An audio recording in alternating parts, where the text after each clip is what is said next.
first step will be unbolting these two bolts and popping the initial intake spot off of the car. Put that to the side. Next, loosen up the two slotted screwdriver parts here to loosen this up. Pop all the cables out of the holders to get it out of the way. Unpop these tabs, and then you're going to be able to, I was going to take this off and this off, but the whole thing comes out pretty easily. As long as you don't get it stuck on stuff like I typically do. And then we're going to need to take out the actual air box over here. So this is where your filter sits on. The initial intake goes into here, it swings around to here, into the air box, through the filter, through the MAF sensor, into the intake port here. This, you have a bolt here and a bolt down there that you're going to need to do. They're both 12 millimeters. These were 10 millimeter, and this whole thing slides out, pops out, good to go, and it reveals the side of the engine, and you can see the rear spark plug and the front spark plug. So that's not actually too hard to get to, and I'm going to start on this side just so I can kind of see how hard it actually is. So the first step on these is this little black tab down here. You can see it, that's what holds the plug into the coil pack, and I believe you just push in on that and you can slide the right out, not too hard. Same thing over here. You got the little plug. You could tell which one is the rear and which one is the front because this one has a black plug, this one has a white plug. Now with both plugs out, you see these two bolts here. They are captured, I believe, so that when you unscrew them they won't be able to come all the way out. We're going to undo those. I believe they're 10 millimeter. That will open up each of those areas, and we're going to be able to get the spark plug out. So as you can see, I have the front coil pack out. Here we go. I'm going to do one at a time so that I don't mix up the coil packs, because the coil packs all look the same. It's just the connector into them that looks different. I was wrong. This is a 12 millimeter bolt, and it is captive, so it won't be able to fall out. It just takes a little wiggling to get it out. At some point I probably will replace these just because they're 13 years old and it can't hurt. So I'm going to change out the spark plug. Now that we have this open, you see there's no more coil pack. We're going to take a 5/8 inch spark plug socket. You can use a regular socket, but the spark plug sockets have a little O-ring in there to kind of capture the spark plug so that when you pull it out you don't drop it. When you're putting a new one in, you don't drop it. So we're going to take that out with this now. I had to use a little extension to get in there, and that will fit perfectly with my ratchet wrench. So get that there.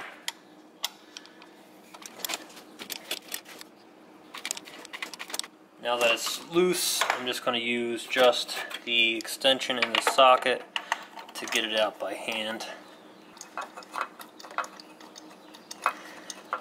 Now we can inspect our socket. You see it's a little rusty up top, but everything looks pretty good. Nothing too bad. I'm going to attempt to put my bore scope thingamabobber in there to where this came out of, and we're going to check everything out inside, see how it looks, but it doesn't look too bad for this.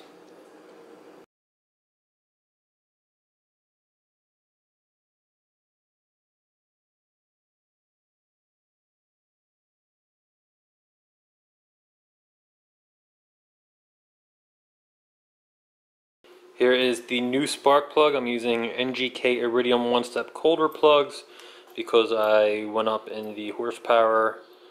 I'm at stage 2 for Cobb. Don't know why. Here we go. So yeah, these are new. The gap is a little tighter looking. The head's a little better looking. I'm going to hand thread this in first, and then look up the torque specs, if I should torque it or if I should just kind of tighten it a little bit, and then I'll put this in. It'll be the same for both sides on the passenger side. I got the new spark plug put in there. 20 foot-pounds of torque is what I found to use for it. Kind of made me worried because once we get over to something like this where there's less room, it might be a little hard to get the torque wrench in there, so I might have to do it by feel. But I got that pack put together, and I got the plug put back in. Now I'm going to start on the back one. Okay, the passenger side rear is now in. The only thing you need to make sure of is that there is this little metal, if I can figure out where my hand is, bracket right here that goes behind that bolt. That holds up some type of sensor that goes down there. Just remember to do that, plug that in. Remember the black is the rear, the white is the front. It's not too hard because the white probably wouldn't reach to the back. But there we go, the passenger side is done. I'm going to reassemble the airbox and start on the driver's side. For the sake of my own personal time and info, I'm taking the battery out. It's pretty self-explanatory. Just be careful taking the leads off. And then I got the coil pack out. It's a little hard to get to because of the way that everything is in here. The back one is going to be very hard to get to. I'm going to have to see if I can find my angled socket extensions to get to that, but the front one shouldn't be a problem. I'm going to take that out now and replace it. Okay, the spark plug is replaced and the coil pack is back on the front. The rear was a little tough. I got the coil pack unscrewed pretty easily, but getting it out was hard. I left that one plugged in, as you can see, because the wire was so small. I didn't really want to try to fish around for it. I was able to get it out. You kind of have to like pull and scrape against the side of the frame here to really get it out, but it's open. I have the socket in there, and now I'm just going to try to get it out. Running short on time, so I finished everything up. Got the rear spark plug in, I got the coil pack on. I had to wind up taking that plug wire out of the coil pack in order to get that on correctly, easily actually. And then once that was on, everything was tightened down.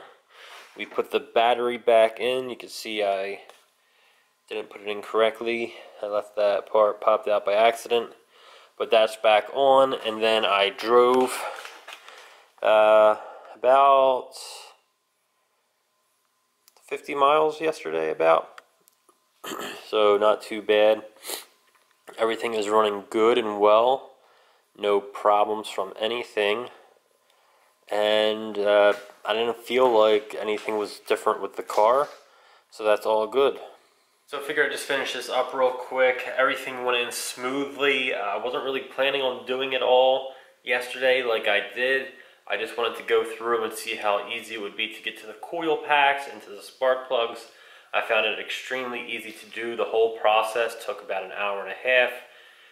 Now knowing what I know, if I had to do this again, it might be closer to an hour, just because I was kind of worrying about how to get to certain places. I was trying to find parts and tools that I didn't actually need to use. Everything was pretty easy to do with just a ratchet wrench and a variety of sockets and a couple of socket extensions. It wasn't hard at all, and we got this all done. The big thing people worry about when changing spark plugs in the Subarus, because of the boxer engine, you got two on one side and two on the other. Everything's kind of close to the frame of the car. It's tight spaces. If you don't have the right tools or the right time, it might be hard, but it actually wasn't as hard as a lot of people kind of make it out to be. Once you figure out where things are and you get the right tool on it, you're good to go. So I was actually kind of surprised at how easy it really was in the end. I'm going to keep on doing some of these more mechanical videos. I have the rotor and brake pad change coming up. As soon as those parts get in, that'll probably be close to the end of the month. I'll be doing that. That should be a fairly straightforward video. This video was actually fairly straightforward. It wasn't, like I said, as hard as I thought it would be. So we got that done. Well, I hope you enjoyed this video, everybody. Thank you for watching. If you'd like to give it a like, if you dislike to give it a dislike, and if you did dislike it, please let me know in the comments down below why, so I can make this channel better for both you and me. If you have any questions, feel free to post them. Thank you for watching, and I'll see you all next time.